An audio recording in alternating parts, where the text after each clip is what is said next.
Hey guys, Chris here. Tonight's story comes from Marchelle. She reached out to me and told me the story, which happens just a couple miles down the road from where I live. I hadn't even heard that there was the legend that exists here, and I have a true life story tonight about Pig Hill. That's next.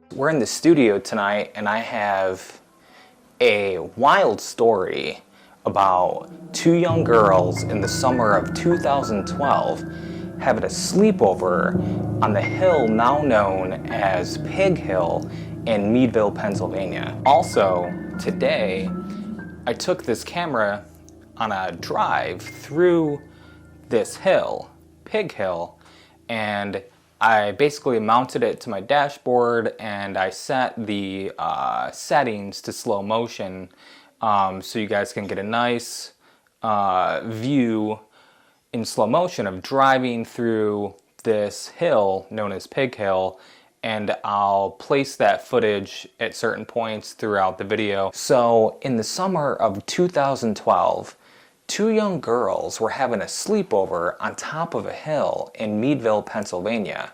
Marchelle and her friend were just two young kids having a sleepover on a summer evening in 2012 in an old house in the woods on top of this hill. Little did Marchelle know, her sleepover would turn from fun to horrific to life-changing and traumatic, all in an instant in the middle of the night in her friend's house on top of the hill. Marchelle says she was really impacted and changed on this night by what she saw.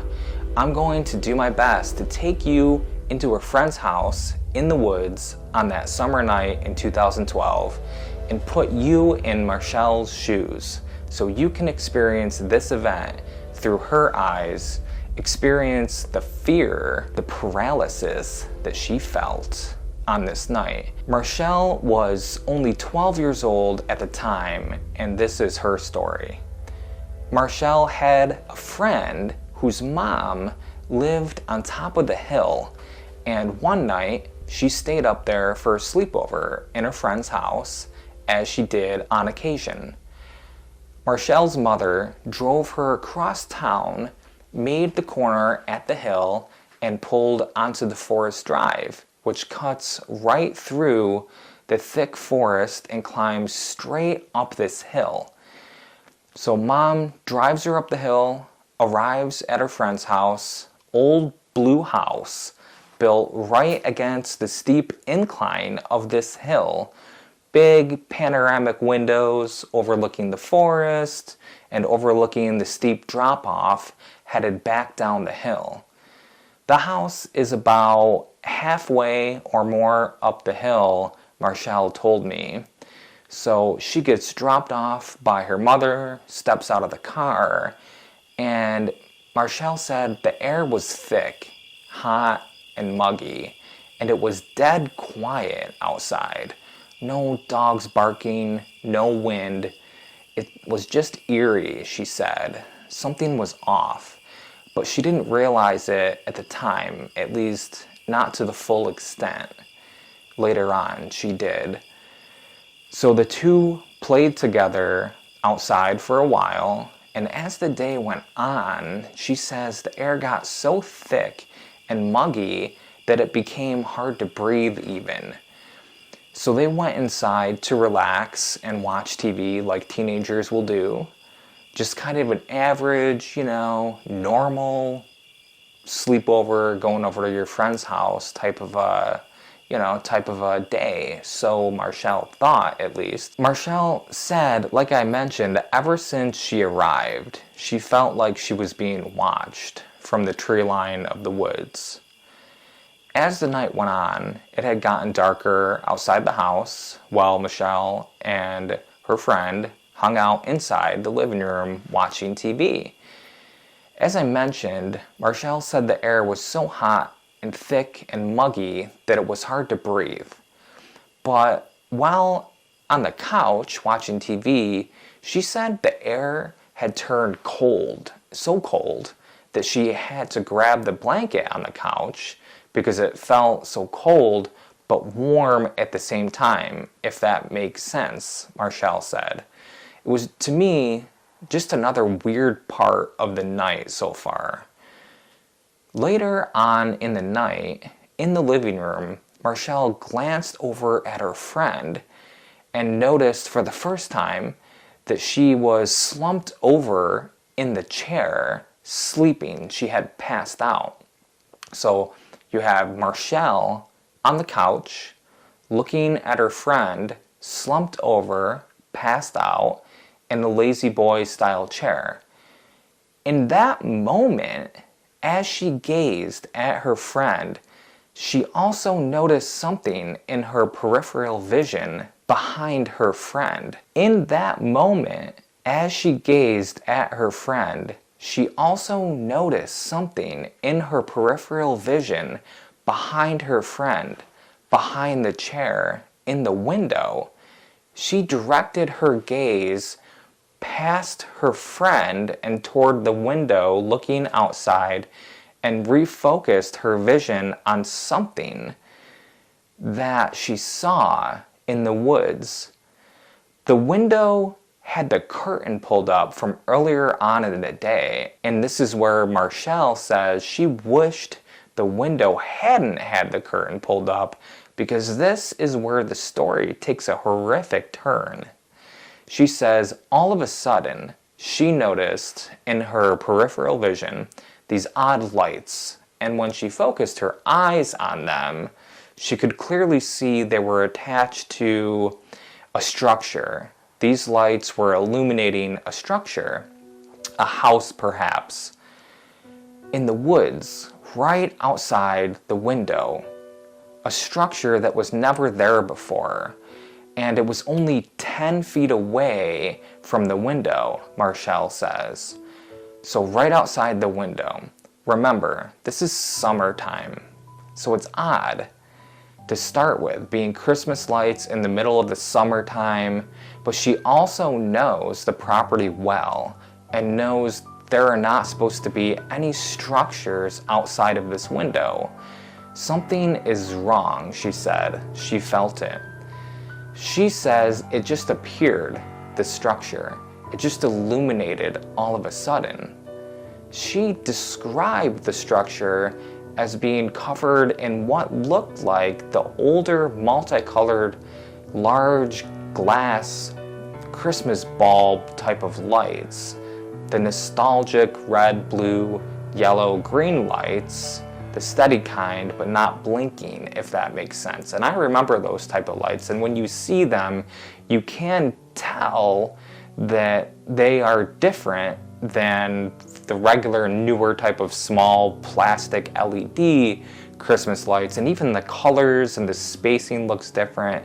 So that made sense to me that she made that distinction. She noticed that. And she says that that's the best way she could describe what she was seeing in that moment while she was trying to make sense of it, because in that moment the night took a turn from odd and strange to horrific and traumatic in an instant, all of a sudden. So Marchelle is just staring at the lights, right, in a state of confusion, when directly in the window that she's looking through, directly in her line of sight, two heads pop up in the window and press their faces against it. It's wild. I have a hard time even reading that and comprehending it, right? She says she was immediately paralyzed with fear by what she was seeing. These two faces in the window locked eyes with her, Marchelle says. She said their eyes were black, almost demonic looking. She described their faces as having skin the same color as a Caucasian human, but with noses that looked like that of a pig. They had some hair, but only in patches. They looked malnourished and just wrong. Like in the movie Wrong Turn, Marchelle said, but if Wrong Turn had people bred with pigs. So they're just staring at her. She's staring at them, eyes locked. Marchelle paralyzed with fear, and these people or things started tapping on the window while staring directly at her. She said that their hands were almost like hooves, but they had all 5 fingers. She said the one communicated to the other one with whispering and snorting, a language that was not tangible to her, but clearly intelligent. She says one was tall and older, and one was younger and shorter. Marchelle gave me this image of what she described them as looking like, and I'll put that on the screen here. She estimates they were around 7 feet tall. Since the house is built on a hill, it has a platform under it, which was pretty tall under the window. So the grass and the hill below the window was dramatically lower than the window. So these people or things, they're standing on the ground below the window that's at a steep angle, and the house is on a platform. So they're much lower than the height of the window, and they must have been at least 7 feet tall, Marchelle estimated. And that's just really crazy if you think about it. These things are really tall. They have messed up looking hands, but they have 5 fingers, patches of hair. She did go on to say their ears were like pig ears. So I can't imagine seeing what she's seen at this moment at only 12 years old. And just moments ago, everything was normal and average, like an average sleepover. She was in a daze watching TV, and then she looked over at her friend who had just fallen asleep, and behind her friend in the window is this odd structure covered in Christmas lights that illuminated out of nowhere that she can't make sense of. She's trying to make sense of it, and while she's staring at it, these 2 horrific human/pig faces press up against the glass and lock eyes with her, and she's just frozen, paralyzed in fear. That's one of those moments where seconds feel like hours. They're heavy, they're intense, and the air feels like it's gonna explode in your chest. Your heart feels like it's gonna explode from panicking. I can really recall certain moments in my life that I felt this, and man, you never forget that feeling, and it is intense when that happens. So Marchelle said at this point, she grabbed the blanket that was on the couch and tried to hide herself from them seeing her. She said she knew that they had bad intentions. She felt it, she said, and needed to cover herself and hide herself from them. One even tried to jiggle the front door handle to get inside. She heard it and saw it move. She then knew whatever she just saw was intelligent, because they were able to craft some kind of a shelter right outside of her window in the woods and understand how to use the door handle. And since they were attempting to get inside, they clearly had bad intentions. She says she believed they also must know how to fashion weapons based upon the ability to fashion a structure, and the fact that they had 5 fingers that they could use and that they could communicate. And she was worried that if they get inside, they would likely attack her, and likely with weapons. She said it was like time stood still, frozen even. Seemed like that moment lasted forever to her, and that morning was taking forever to come as she hid herself under the blanket from these things, looking in her friend's window. She woke up that morning and ran up to the window, and the house or structure she previously saw was not there. Her friend said that she had also seen it too before in the woods, but in different locations.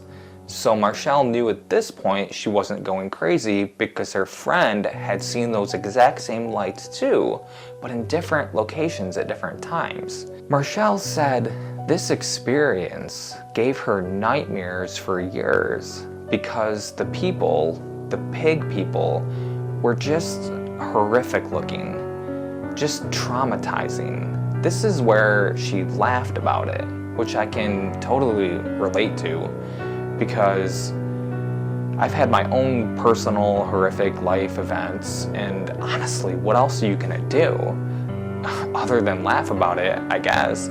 Laughter, it is a good stress response, and it's only natural. Just picture it. What else are you gonna do if you're being haunted by images in your head of these horrific faces staring at you through the window? Faces of pig people. They wanted to murder you or take you and keep you alive. I don't know what they wanted, right? So all you can do is, it's so crazy that all you can do is laugh. And it sounds crazy to say, like laughing about it, but it is crazy. And if you don't go a little bit crazy, you'll go insane. If you try to resist that, right? Try to resist the memories that happened or resist the fear. Just embracing it a little bit and laughing about it is such a healthy thing, because if you don't go a little bit crazy, you'll go completely insane. Marchelle went on to say that she's never went back up to that friend's house since that night, but did take a late night car ride with friends one night a little ways up the hill with the safety of the car, doors locked, friends with her, and she says she saw those strange lights again, Christmas colored, but this time in a different spot on the hill. Again, in summertime, very odd.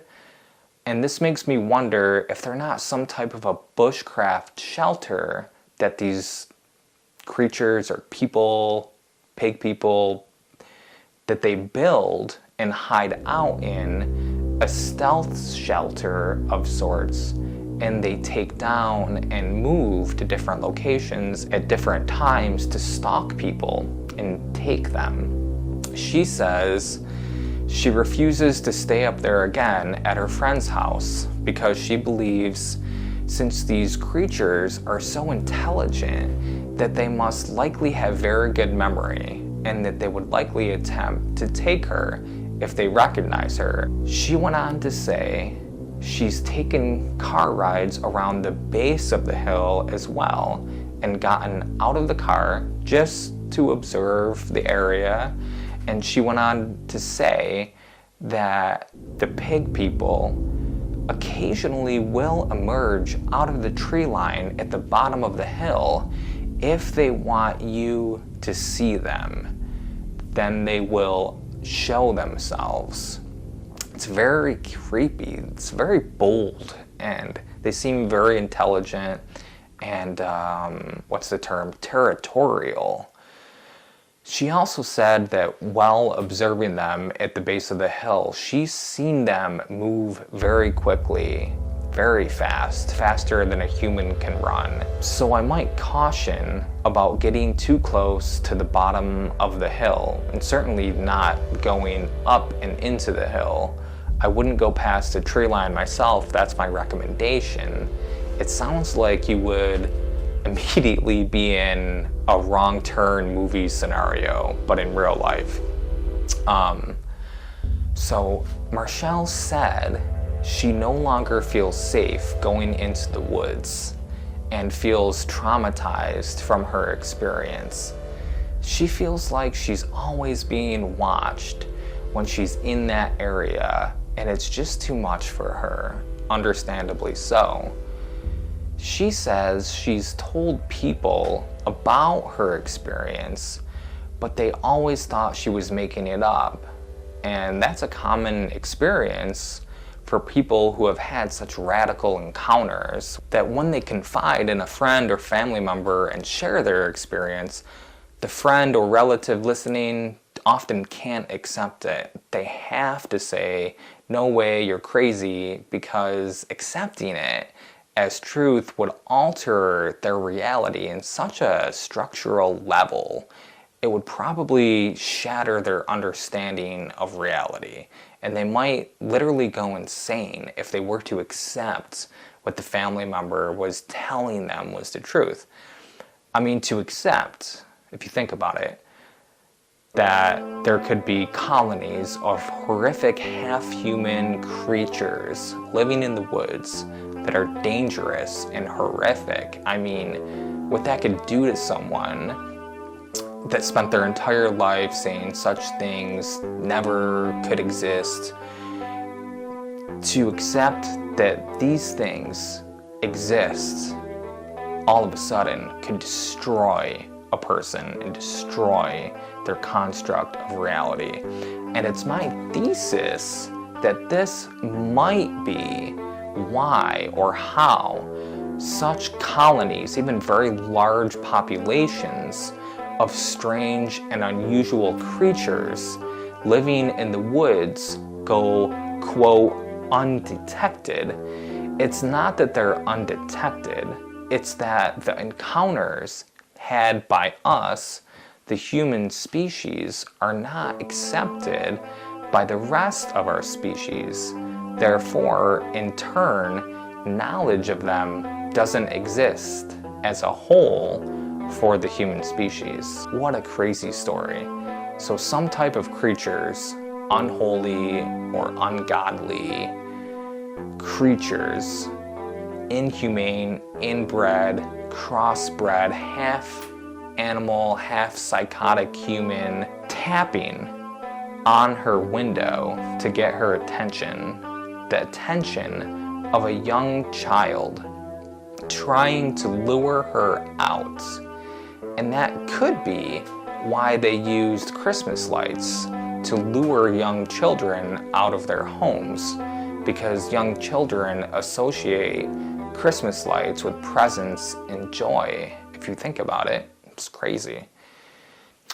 Who knows what they might have done had they successfully lured her out and captured her, or what would have happened if the door was unlocked when the one tried turning the door handle and it happened to open. I just picture the door handle turning, but this time opening, and the creature stepping inside. Well guys, that's tonight's story. I hope everyone enjoyed the story. Thanks to Marchelle for reaching out to me to share her experience with me so that I could share it with you guys. And thanks for everyone who listened to it. I hope you enjoyed it. And if you did enjoy it, I just want to let you know, every week from here on out, I will be doing these true life scary stories. I will be narrating them. So if you like that kind of a thing, go ahead and subscribe. So that's all for now, guys. Keep those curtains closed or open, whatever you like. Lock the doors or let the madness in. Have a good night and stay strange. Bye for now.